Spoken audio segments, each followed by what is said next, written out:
Nimewaita leo hii mchana wa tarehe 18 ya mwezi wa 8 mwaka 2026 kwa ajili ya kuja kutoa shukrani zangu za dhati kwa wapigania haki wote hapa Tanzania ambao kwa namna moja ama nyingine walishiriki katika kupaza sauti ili kuweza kupinga, kulaani, kukemea ukandamizaji wa aina zote ambao nilifanyiwa siku ya tarehe 14 ya mwezi wa 8 mwaka 2026 nilipokuwa natekeleza majukumu yangu ya kitaaluma katika Mahakama Kuu ya Tanzania division ya uhujumu uchumi na rushwa iliyopo Mikocheni B jijini Dar es Salaam. Siku hiyo nilipokuwa nikitekeleza majukumu yangu hayo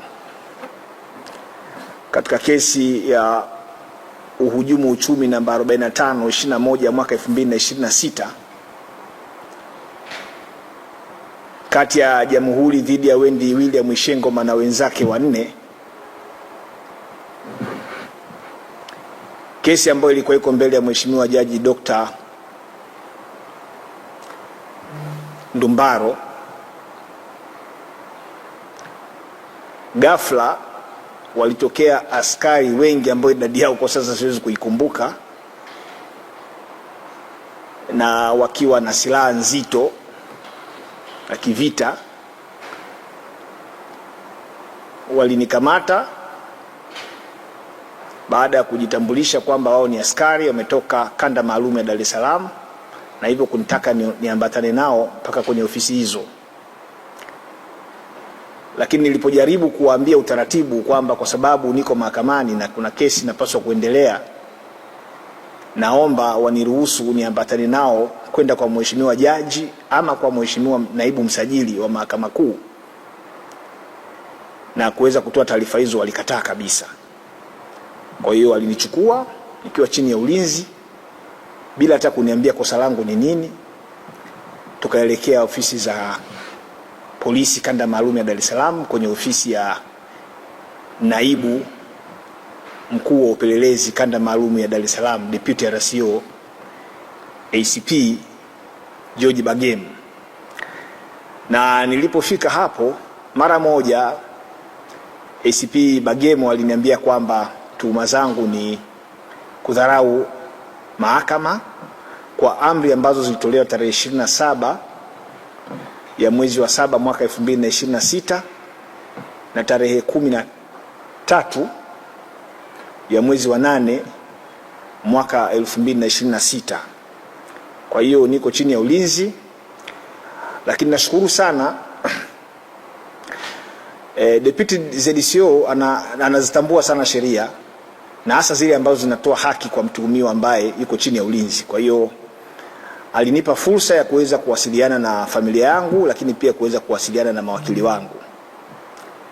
Na hawa ambao nimeambatana nao hapa ni baadhi ya mawakili ambao kwa kweli wamepambana usiku na mchana kuhakikisha leo na kuwa hapa hata walau kuweza kuzungumza nanyi, kurudisha shukrani.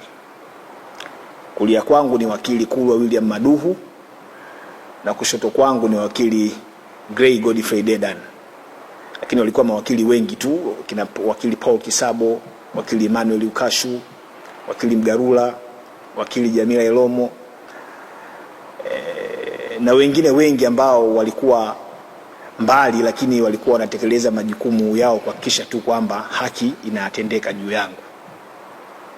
Kwa hiyo nilivyopewa fursa ya kuwasiliana na familia yangu na mawakili wangu,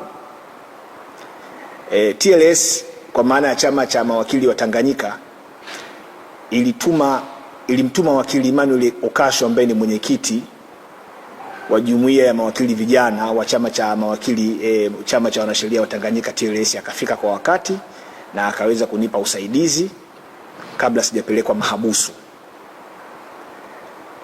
Na baada ya hapo nilikaa mahabusu kama kwa masaa kadhaa mpaka ilipofika kwenye saa 2 hivi usiku nikatolewa mahabusu ya kituo kikuu cha polisi Dar es Salaam Central na kupelekwa sehemu ambayo baadaye nilikuja kujua kwamba ni kituo cha polisi Mbweni, bila sababu yoyote za msingi za kutolewa pale na kupelekwa Mbweni, lakini nikiwa chini ya ulinzi mkali.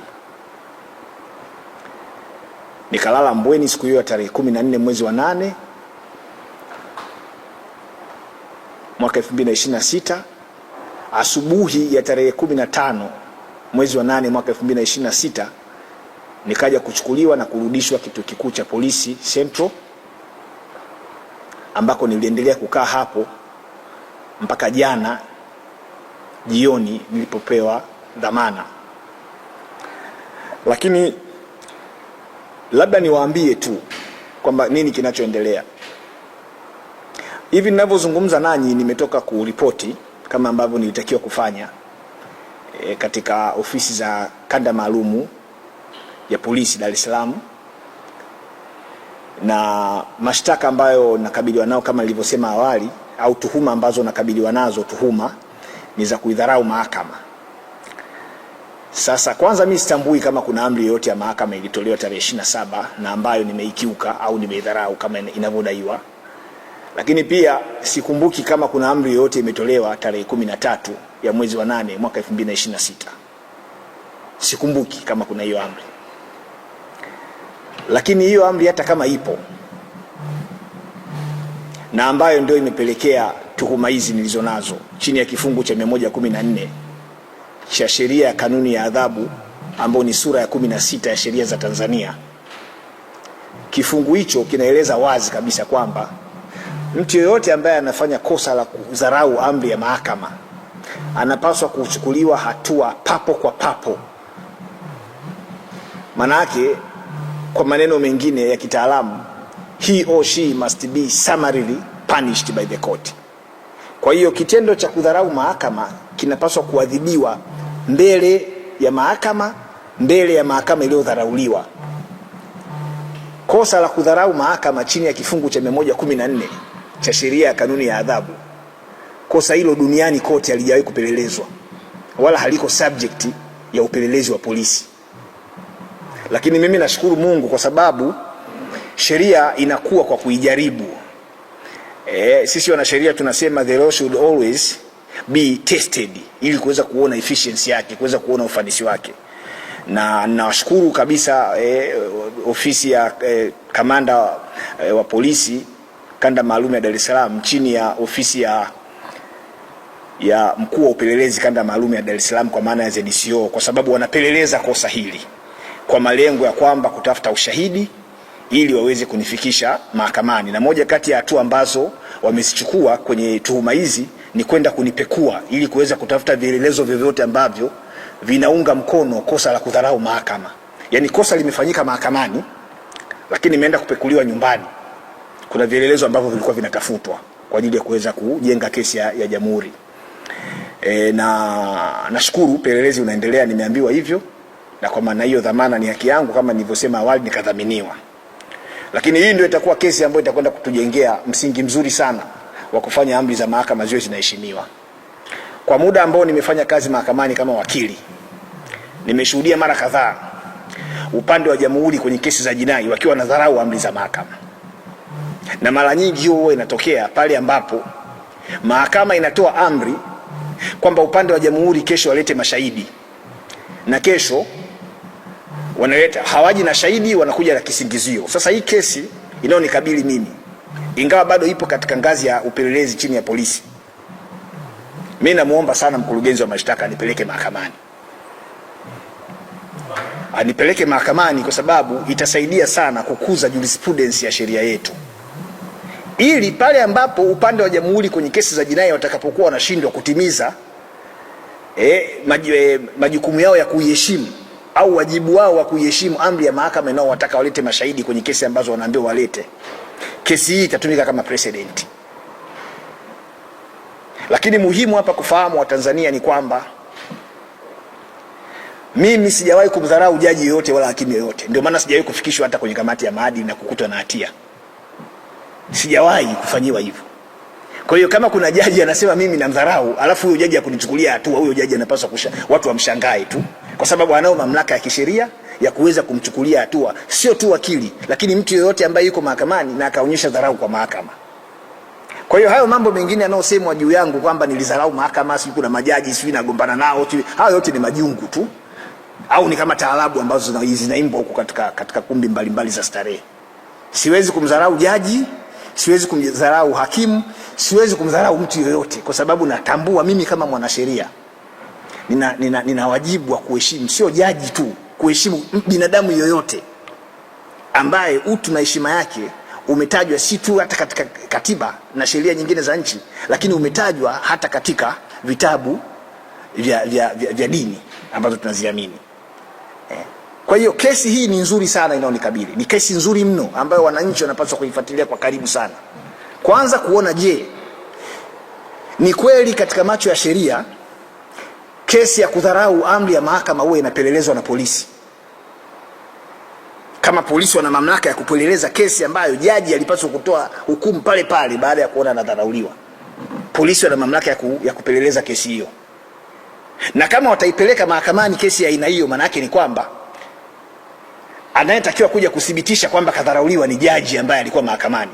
Kwa nataka huyo jaji ambaye alisema mimi nimedharau aje mahakamani, ni cross examine, nimfanyie maswali ya dodoso ili aweze kuuambia umma wa Tanzania kwamba ni kwa kiwango gani mimi sina adabu mbele ya mahakama. Ndio maana nimesema hii kesi ni kesi ambayo inaweza ikawasaidia hata wanafunzi wanaosoma sheria katika vyuo mbalimbali vya sheria hapa nchini kuweza kujifunza haya mambo. Ninaamini ndio kesi ya kwanza tangu tupate uhuru Tanzania kuweza kutokea kwamba wakili anatuhumiwa kudharau mahakama kwa sababu wamenukuu kwamba amri hiyo imetolewa tarehe 27 mwezi wa 7 2026 na amri nyingine ikatolewa tarehe 13 ya mwezi wa 8 mwaka 2026, lakini nikaja kukamatwa tarehe 14 mwezi wa 8 2026 nje ya mahakama, nje ya ukumbi wa mahakama ambako kesi ilipaswa kuendeshwa. Nikaja kukamatwa huko, nakamatwa na polisi. Sasa wakati mwingine wazungu wanasema this is a blessing in disguise, ni baraka inayokuja kinyume tuweze kujifunza. Lakini kwa mara nyingine ni washukuru polisi kwa namna ambavyo walinikamata, kwa nguvu waliotumia, kwa namna ambavyo nimekaa nao kwa siku hizo 2 au 3 kama sijakosea, na kwa namna ambavyo wanafanya upelelezi wao kwa weledi. Wanafanya upelelezi mzuri kwa weledi, lakini kwa namna ambavyo pia wamenipa haki zangu za msingi. Nimeweza kuwasiliana na familia, nimeweza kuwasiliana na mawakili wangu, lakini hata leo nilipo ripoti, licha ya kwamba nimekaa muda mrefu sana bila sababu za msingi, lakini baadaye walikuja kuniruhusu kwamba ondoka bana, utakuja siku ya Alhamisi. Hayo ni lazima nishukuru, kwa sababu tusiwe ni watu wa kulaumu tu kwa kila jambo. Kuna mambo ambayo ukifanyiwa unatakiwa ushukuru. Yanaweza sio na faida leo ukaona kama umefanywa vibaya, lakini yakawa na faida siku zinazokuja, na sio faida kwako tu, faida hata kwa watu wengine. Sisi tunapigania haki, hatupiganii haki za marafiki zetu, haki za wapendwa wetu, tunapigania hata haki za wale wanaotufanyia ubaya. Kwa sababu hata mamlaka ambao watu wanajivuna kuwa nayo leo ni mamlaka ya muda tu, ni mamlaka ya muda tu. Mamlaka yanapita. Nchi haijaanza leo. Walikuwepo watu walikuwa na mamlaka makubwa, walikuwa wanaonea sana watu, walikuwa wanasimanga watu, walikuwa wanawafanyia watu vibaya, lakini mwisho wa siku waliondoka, kazi yake ofisi, na wakarudi katika jamii, wakaendelea kuwa raia wa kawaida, na baadaye waliwakimbilia wapigania haki kama mimi waweze kuwasaidia pale ambako walikuwa wana matatizo. Mimi sihitaji kupendelewa kwenye swala hili, lakini mimi sihitaji kuonewa, nitendewe haki. Na kama kuna mtu ananichukia kwa uwezo wangu nilionao mahakamani, sasa hilo ni tatizo lake la binafsi, kwa sababu mimi kisheria sina mamlaka yoyote ya kulazimisha mtu akashtakiwe mahakamani kwa uongo. Mimi ninao wajibu tu wa kwenda kumwakilisha mshtakiwa mahakamani. Sasa kama kutimiza wajibu wangu wa kiwakili mahakamani kwa weledi, kwa kuzingatia yale nilofundishwa na walimu wangu pale mahakamani, ndio kosa langu, basi mimi niko tayari kukinywa hicho kikombe na kubeba huo msalaba. Mimi naamini mahakamani hatufanyi kesi kwa vitisho, wala siamini kwamba haki mahakamani pale inaweza kupatikana kwa kumtishia mtu bunduki. Siamini hivyo. Mahakamani is a battle legal field ambako tunakwenda kushindana kwa hoja za kisheria kwa lengo la kuisaidia mahakama iweze kutenda haki. Lakini ndugu zangu, ni muhimu watu wakajua makosa ya jinai chini ya kifungu cha 192 kifungu kidogo cha kwanza cha sheria ya mwenendo wa makosa ya jinai ambayo ni sura ya 20 ya sheria za Tanzania. Makosa hayo yanaendeshwa katika mahakama za wazi ambazo wananchi wanapaswa kuhudhuria kuweza kuona namna haki inavyotendeka, kwa sababu kuna kanuni ya miaka mingi sana there is an old adage, legal principle inayosema kwamba haki sio tu itendeke lakini ionekane ikitendeka. Sasa leo tuna makosa makubwa mno tena ambao hayana dhamana kama ya uhujumu uchumi, makosa ya utakatishaji fedha ambayo imekuwa ni fashion. Ukionekana tu wewe una kierere, unasema sana, unapigwa kesi ya utakatishaji fedha. Mimi mwenyewe nimeshakupewa kesi ya hivyo. Hata leo nikipewa kesi hivyo siwezi kushangaa, kwa sababu ni makosa ambayo huwa yanatumika kuonea watu tu, wala siwezi kuona aibu kulisema hili kwa sababu mimi ni shahidi wa haya mambo.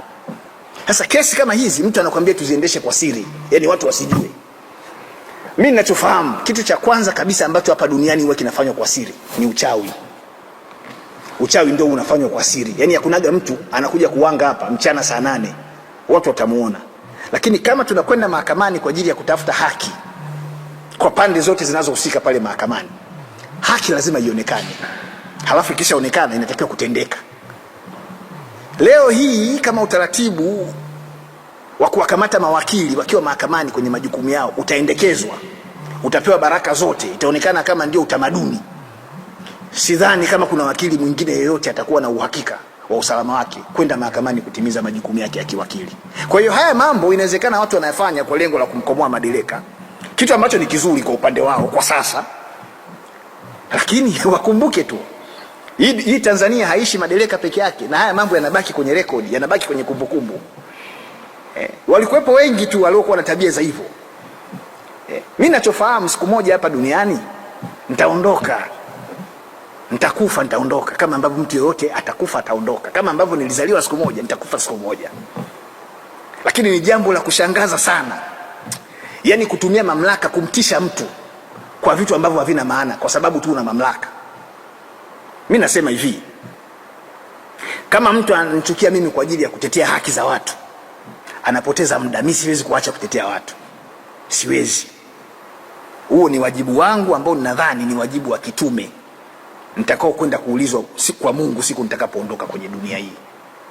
Lakini ninachokitaka ni kwamba niendelee kuishi siku nikifa. Mimi siwezi kuwa nimezaliwa nikaishi alafu nikaondoka. Hakuna kitu chochote ambacho nimekiacha kama alama kwenye maisha ya watu wengine. Kwa hiyo wito wangu tu ni kwamba Watanzania waendelee kufuatilia swala hili la kukamatwa kwangu na kupewa kesi ya kinachoitwa kudharau mahakama. Sijawahi kudharau mahakama, mamlaka yake ambayo inapaswa kuyachukua au kuyafanya pale ambapo inatakiwa kufanya hivyo. Kuna mifano mingi tu ambayo mahakama imeweza kuchukua hatua za papo kwa papo pale ambapo inaonekana kuna wakili au mtu mwingine anakwenda kinyume na sheria. Kwa hiyo hili ni jambo ambalo ni jipya kabisa, na sijui tutapata faida gani kwenye hili, na sijui ni kwa maslahi ya nani. Kama kuna kesi inamhusu mtu yeyote, awe ni wengi awe ni nani, sisi tunachotaka atendewe haki, na kama hana kosa aachiwe. Kuna shida gani? Hii mambo ya kulazimisha mambo tuyatengeneza bad precedent kabisa kwenye mahakama zetu, na hasa katika ngazi ya mahakama kuu, kwa sababu hili hukumu zaidi zinapotoka za kuonea watu, mahakama itakapokuwa inakaa kimya, sisi kama wasaidizi au maafisa wa mahakama tunao wajibu wa kuhakikisha kwamba mahakama siku zote inaheshimika kama muhimili wa utoaji haki, inakuwa ni kimbilio la watu wote ambao wanaonewa. Kwa hiyo baada ya kusema haya machache, ninawashukuru sana waandishi wa habari wa vyombo rasmi vile vya habari, the mainstream media, lakini nawashukuru waandishi wa habari wa mtandaoni, nawashukuru watu wote ambao wapo katika mitandao ya kijamii kwa kupaza sauti zao ambazo kwa kweli zilikuwa kubwa, nimekuja kuziona baada ya kutoka. Na washukuru watu wote, wadau wote wa haki, vyama vya siasa, taasisi za kiraia, taasisi za kupigania haki, viongozi wa dini. Na nimeambiwa pia kuna viongozi wa serikali walinitumia salamu za pole na za kutaka nitendewe haki. Nimeambiwa vyama vya siasa vilivyoshiriki katika kunipigania niweze kutendewa haki chama cha demokrasia na maendeleo, chama cha ACT Wazalendo. Nimeambiwa na CCM pia walisikitika na wenyewe kwenye hili. Kwa hiyo nawashukuru sana.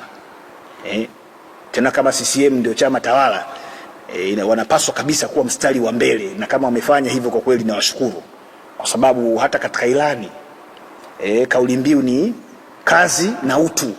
Sasa kama kweli kwenye hili la kwangu wamenitumia salamu na kunitakia mema, basi mwenyekiti wa Chama cha Mapinduzi Taifa huko uliko, Mheshimiwa Samia Suluhu Hassan, nakushukuru kwa kuweza kusimama kwenye hilo na kuonyesha utu, kwa sababu nchi hii, wewe kama kiongozi wa nchi unapaswa kuhakikisha kabisa unawalea Watanzania kama wanao, kwa kuhakikisha kila mtu anapata haki. Kwa hiyo kwenye hilo nashukuru. Ilani inakuwa imetekelezwa vizuri, kazi na utu. Na ninaamini hii kazi na utu ambayo imeonyeshwa kwangu, basi ionyeshwe na kwa watu wengine. Mimi nimetoka senta huko, kuna watu wanashughuli, kesi zao ziko huko, watendewe haki tu. Na sheria inasema kwa mfano kila mkuu wa kituo cha polisi popote pale alipo anao wajibu wa kupeleka orodha ya watuhumiwa wanaowashikilia kwenye mahabusu yake ndani ya masaa 24 kwa hakimu mkazi wa wilaya au hakimu mkazi wa mahakama ya hakimu mkazi popote pale. Sasa hili kama likifanyika litasaidia sana kuweza kujua ni kina nani wanakaa mahabusu kwa muda mrefu, lakini kupunguza uwezekano wa watu kukaa mahabusu kwa muda mrefu kinyume na sheria. Mahakimu, natoa wito kwa mahakimu wafawidhi wa wilaya na mahakimu wafawidhi wa mikoa waende wadimandi kupelekewa orodha za watu wanaokaa mahabusu. Wao wanao mamlaka hayo kisheria kujua ni watu wangapi wamekaa mahabusu na kwa nini wanakaa mahabusu kinyume cha sheria. Hayo yote yakifanyika, hiyo kazi na utu ambayo tunaihubiri hapa itakuwa na maana sana kwa ajili ya Watanzania. Kwa sababu kazi na utu, hata kama ni ilani ya CCM, lakini si ndio inayotekelezwa. Kwa hiyo matunda ya utekelezaji wa ilani kama yatafanyika kwa ufanisi zaidi, anayefaidika ni Mtanzania, awe ni wa CCM au sio wa CCM, lakini matunda ya hiyo kazi na utu yanatufaidisha sisi wote.